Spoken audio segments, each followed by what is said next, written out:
It's because each of us in this room are extremely different. We all have basically the same beginnings of our being, but each one of us is incredibly different at the very cellular level. Yesterday afternoon, we heard from Dr. Stewart, and we heard from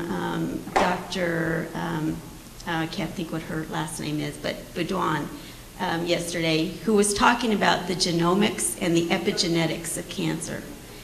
And in those presentations, it became very, very clear to me that one size does not fit all. One drug does not fit all. Dr. Stewart spoke of a lady who had been good enough to share her bone marrow several times with us as we treated her.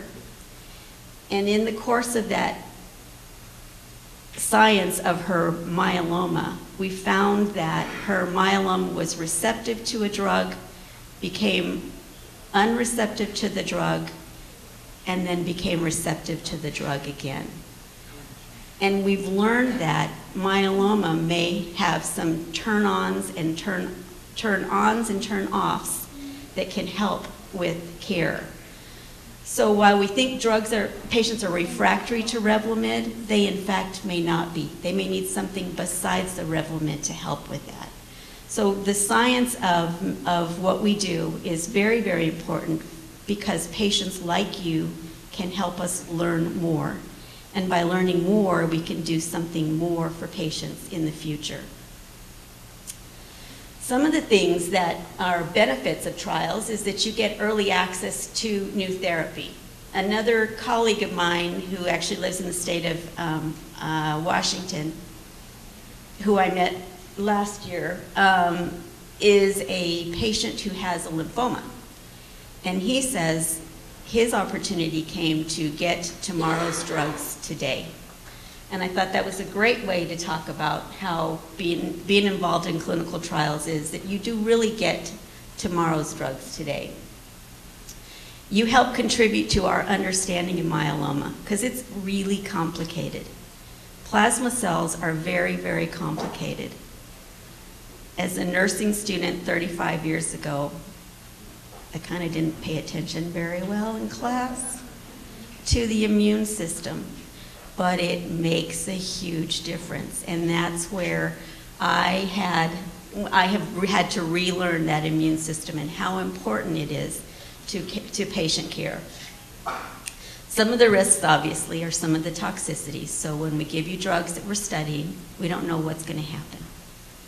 And so it's important that if you participate in a clinical trial, you do report that diarrhea that you may have gotten while you're taking the drug. Or you do report that numbness in your fingertips or the numbness in your toes that's important. We, unfortunately, don't have a crystal ball. We're not God. And we don't know whether the drug is going to work or not. And so we don't know if the drug is going to be efficacious in your regard. The more people that take part in clinical trials, the faster we will learn how to take care of our cancers. So there's actually great importance of research, from bench to bedside. People say that all the time. You've heard from the benches and you've heard from the providers. And I'm here from the perspective of the bedside. I'm the nurse, I'm the clinical trial coordinator. I don't really do clinical trial coordination, but I've been an oncology nurse for 28 years and I've seen the progress that's been made. It helps us to understand things better. It helps us to define better ways to treat, identify targets. Those monoclonal antibodies that Dr. Shah spoke about, that's a target. It's a target for the drug. Back when I first started doing it, was like shooting fish in a barrel. Eventually you got something. Now we target things. Now we're using a laser pointed rifle to shoot at different kinds of cancers. And then you actually help to improve and impact the quality of life. So let me just give you a little bit of perspective from my 28 years of, let's see if I could find the pointer here. Well, on the far side of the screen, back in 1983, when I first started oncology, we had a couple of things to do for myeloma patients.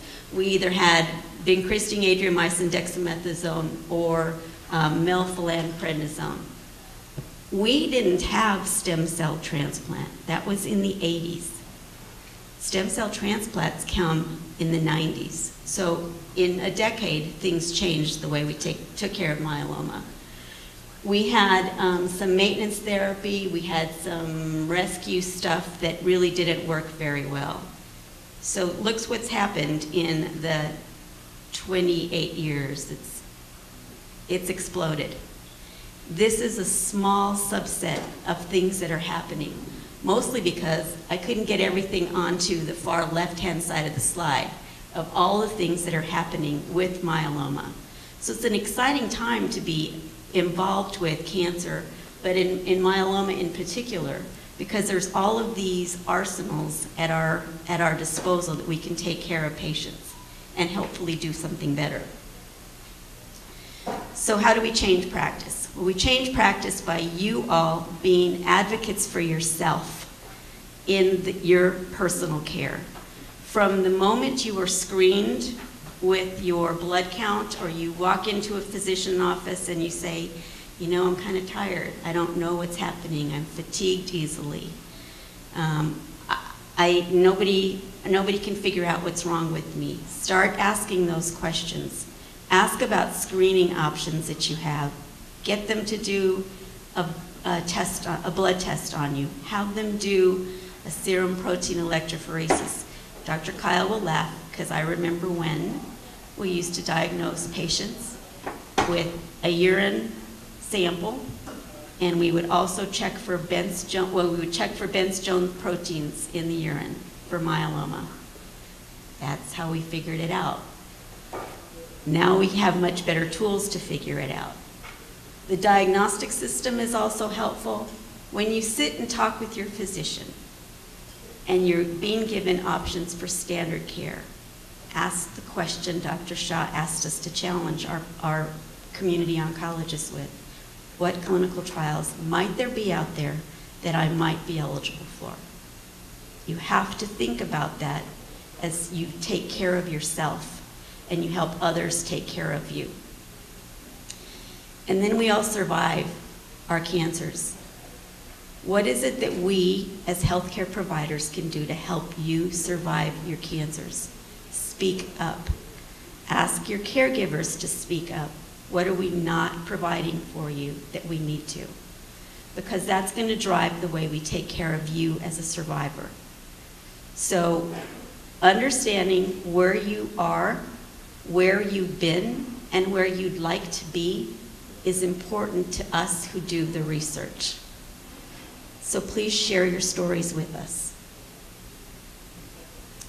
How do we provide that collaboration? What do we do? How do we make sure that the doctors talk to us like we need to? One is ask the question. Know what trials are available to you in the community. There's lots of great websites out there that actually do talk about the eligibility criteria. Ask your physicians. If they don't know, ask them to find out. There's 2 organizations in this city right now, MD Anderson, Mayo Clinic. There's a bevy of trials. We probably aren't doing the same trials. If you're not eligible for one, ask about trials at another place. Dr. Shah, MD Anderson will be opening in October of 20, you don't know. They're coming, they're here, so there's that opportunity. Mayo Clinic has that opportunity. There are places like Dana-Farber who have opportunities for trials. There are lots of resources for you as patients. We, as clinicians, need to try to help community oncologists understand how to get patients to trials like they need to be. So we need to develop a standard process to ensure that the right patient is getting to the right place at the right time. We have to make sure that the process is streamlined, that it's sustainable, and that it's reliable. That's one of my jobs. at the Mayo Clinic is to make sure that if patients need help, whether it's for standard care or clinical trial care, I end up being the point person. My name is from most of the state now, people understand. I've had the opportunity to get to work with the Indian Health Service, and so I've developed relationships with their contract health officers and their offices. And so now they call me, even if it's not about cancer, I'm happy to help them. Because when I need help with one of my cancer patients, I pick up the phone and I call and I ask them for help. So it's about building relationships. So what does it take to do all of this? We've talked about that. You're sitting here, you're gaining knowledge.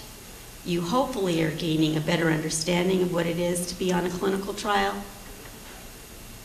Hopefully there's some interest in that. Clearly there's enthusiasm from the physicians, the scientists who are helping drive this process. Trust is hugely important. And if you don't trust that you're getting the right care, or you don't trust that you are being offered what you need to, be your own advocate. Ask about participating in clinical trials. And then you have to have a healthy dose of reality. If your health is such that you cannot participate in that, or there are some other obstacles. Yesterday I talked a lot about what are some of the barriers that patients have to participate in trials. Some of those are very real: transportation, housing, insurance incompatibility. Those are huge issues. If we could just get health policy makers to come to these events, we might be able to move the process along a little bit further. Thank you for your time. Sharon?